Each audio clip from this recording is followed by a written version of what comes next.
नालंदा विश्वविद्यालय किसने जलाया? बौद्ध मठ किसने उजाड़े? सच क्या है? पुष्यमित्र शुंग की पूरी कहानी। मौर्य सम्राट के संस्थापक चंद्रगुप्त मौर्य थे। उनके बाद बागडोर उनके बेटे बिंदुसार और फिर उनके बेटे अशोक के हाथों में आई। मौर्य वंश और बौद्ध धर्म का ये समन्वित काल था। 184-187 ईस्वी पूर्व ब्रह्मदत्त मौर्य वंश के अंतिम शासक हुए। यहीं पर पुष्यमित्र की एंट्री होती है।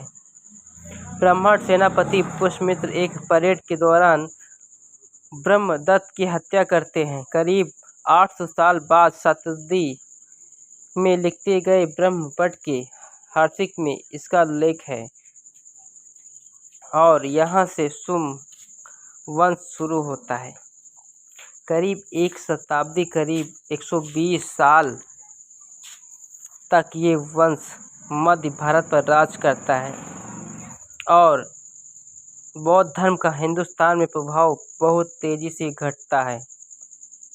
शुंग राजवंश 187 ईस्वी पूर्व के 73 ईस्वी और पुष्यमित्र के बारे में अधिकतर जानकारी सालों के बाद लिखे गए पुराणों में मिलता है। ज़्यादातर कहानियाँ 300 साल बाद की हैं।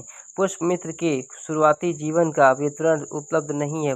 गुप्त वंश में लिखे अशोकवाद और दिग्वाद में पुष्यमित्र की बहुत क्रूर छवि दिखाई गई है। दिलचस्प बात यह है कि उसमें पुष्यमित्र को ब्राह्मण न बताकर मौर्य वंश से ही जोड़ा गया। उन दोनों बौद्ध स्रोतों का दावा है कि पुष्यमित्र ने बौद्ध धर्म को सताया और उनके मठों और पूजा स्थलों को नष्ट किया।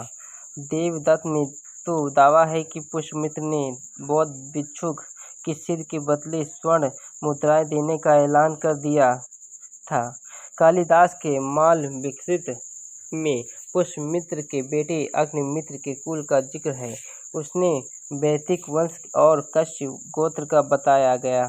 तिब्बती इतिहासकार तमाम तारा ने भी शुंगों को ब्राह्मण माना। इसमें गैर कानून वाली बात कोई है कि सारा शुंग वंश खत्म करने के सालों बाद लिखा गया। ऐसे में कितना सटीक है कि सवाल किस पुष्यमित्र के एक दूसरे पहलू का भी जिक्र आता है।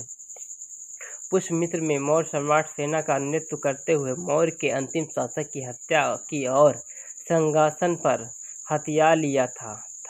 थापर लिखते हैं कि बौद्ध धर्म स्रोत दावा करते हैं कि पुष्यमित्र ने बौद्ध को सताया और उनके मठों पूजा स्थल को नष्ट किया। ये अतिरिक्त शक्ति हो सकती है थी, लेकिन पुरातत्व सत्य से पता चलता है कि शुंग क्षेत्र में बौद्ध संवरण पर उस समय शरण हालत में थे जो उनका जीर्णोद्धार किया गया था। पुष्यमित्र ने जब तक सत्ता संभाली उस समय यमन बेखर तक आ चुके थे। पूर्व के मुताबिक यमन संकेत अयोध्या और कुशलध्वज पाटलिपुत्र तक आ चुके थे। इसके बाद वापस लौट गए, जिस पर पुष्यमित्र ने अश्वमेध यज्ञ किया। कुछ कहानियों ये भी हैं कि यमनों से मिलने के कारण पुष्यमित्र बौद्ध से भरी नाराज हुए और उन पर हमले किए। हालांकि इसका भी इतिहास में कोई ठोस प्रमाण नहीं है। नालंदा विश्वविद्यालय में ज्ञान के केंद्र के रूप में विख्यात था। नालंदा ही ये सुनहरी कहानी 5वीं शताब्दी से लगभग 12वीं शताब्दी तक चली।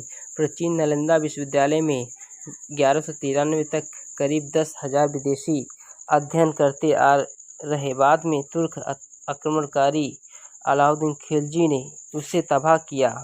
इतिहासकार बताते हैं कि विश्वविद्यालय पर जिस समय हमला किया गया उस समय